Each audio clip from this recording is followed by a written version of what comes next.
Hello guys, welcome back again to my YouTube channel. This is Ali with the short update of 5 months after the completion of hair transplant. First of all, I would like to apologize for the delayed release of this video. I was having my exam, so that's why there was a delay of 1 week. So it's 5 months, 1 week till now, and let's talk about the progress after 5 months of hair transplant. So as you can see from a glance with camera 2 meters apart, that the hairs look pretty much covered with hairs at the moment. I'm just going to show from far out, and then I'm going to come up close and let you guys have a look. So 5 months after the hair transplant, I think the progress is pretty much well. The results differ in different candidates. Like it varies. Like some people get the full results by the end of 6 months, while some has to wait for 8 months or maybe 9 months to get the full results. Now, regarding the progress, as I've mentioned in my previous videos as well, that the hairs are still falling a little bit, and the new hairs are still coming on. Now, there was a part in this 1 month when I lost hope that whatever the hairs are there, this is it, and they won't be coming more.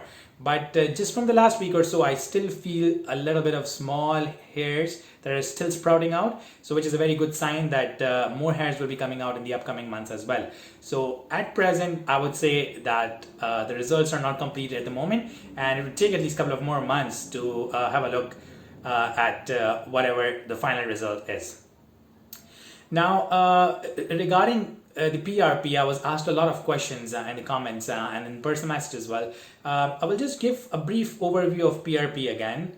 There is another video that I've made. I have mentioned the details of the procedure of the PRP itself. But just for a brief overview, the PRP is what they do is they take 20 to 30 mils of your blood, put it in a centrifugation machine, and just separate the growth factors from your blood.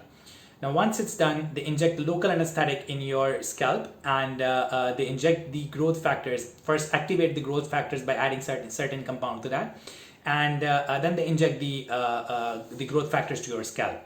Now, people were asking me about the results of the PRP. To be honest, I have only had one session of the PRP because I'm out of the Pakistan at the moment. It's very expensive here, and so. In Pakistan also, there are multiple centers offering PRP, and the price varies from 5,000 to 25, 30,000 per session. Now, I got my hair a PRP session done from Cancer Foundation Hospital. There's a very good plastic surgery department there, and I was charged around 10,000 rupees for one session. So I was pretty much satisfied with that PRP sessions. I actually felt that the hairs started growing way more faster, and the hair started to become more thicker. But the thing with the PRP is, it is not, you just get a shot of PRP done and it will last forever. No, it's not like that. The PRP does not last for a longer period of the time. Like it varies from person to person, and I think the results last from 1 month carrying to 3 to 4 months, not more than that. So you might need another session of the PRP after 3 to 4 months. So I just had only one session, and after having that session, I did appreciate a lot of growth of the hairs, and the growth was very fast. Plus the hairs did become thicker as well. So it's again the same thing, the same technique of finding the right the center for your PRP as for your hair transplant. And to be honest with you guys, I'm really very satisfied with the PRP session I had at Cancer Foundation Hospital. Coming back towards the progress. Now, as I told you, that I still feel that there are certain smaller hairs that are still sprouting out, and it will take a couple of more months for the progress to get completed, and we'll have a full result. Now, I'll come up close and show you how the head look like on up close. So my hairs are very curly, so just when they get about this length, they start curling up. So as you can see, now this is the better side, as I've always told in my previous videos. So I'm just gonna do like this so you guys can have a look. So the scalp from this area looks pretty much totally covered in hair, Now as I keep coming across, now you can see a little bit of bald area here, and a little bit of bald area there.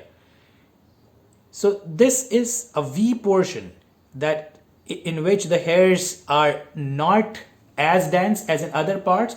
But if you look at my previous pictures that I posted before the transplant, you would see that I just have hairs in this area, while this and this area was completely vacant. Now, even if I come across from this area, you can see there are lots of hair. It's actually covering the scalp pretty much well now. So just it's certain portions or certain spots in the scalp, particularly here and here, that are still vacant of hairs. But still, if I place my fingers and try to press it, I can still feel, you know, the sharpness of the new hairs or the smaller hairs that just sprout out and are very smaller in size. Now, regarding the size, the hairs are of all different size all over the place. As you can see, there might be a hair only 2 to 3 centimeter long, and there might be a hair which is 3 to 4 inch long.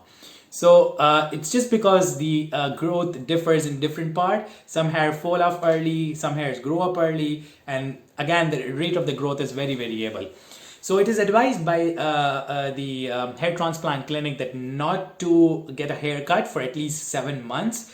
And after that you're allowed to have a haircut. I did got my hairs trimmed a little bit from the sides a couple of months ago, but still now it's grown up, and from the behind it's all curling up. So I think there is no harm in just trimming your hairs from the side because it wasn't the transplanted area. Regarding the back area also, the donor area is completely filled with the hair, and you cannot appreciate that the hairs were extracted from the donor area.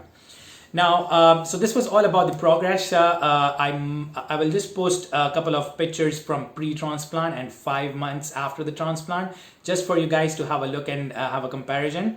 Thank you for all your support, and if you have any questions, you can drop down in the comment section. I will try to reply to it, or if the query is a little bit bigger or it needs explanation, I can explain it to you in the next upcoming video as well. Thank you for watching. Please subscribe my channel. Please share with your friends as well. I just want to help to as many people as I can. Thank you so much. Bye bye. Take care.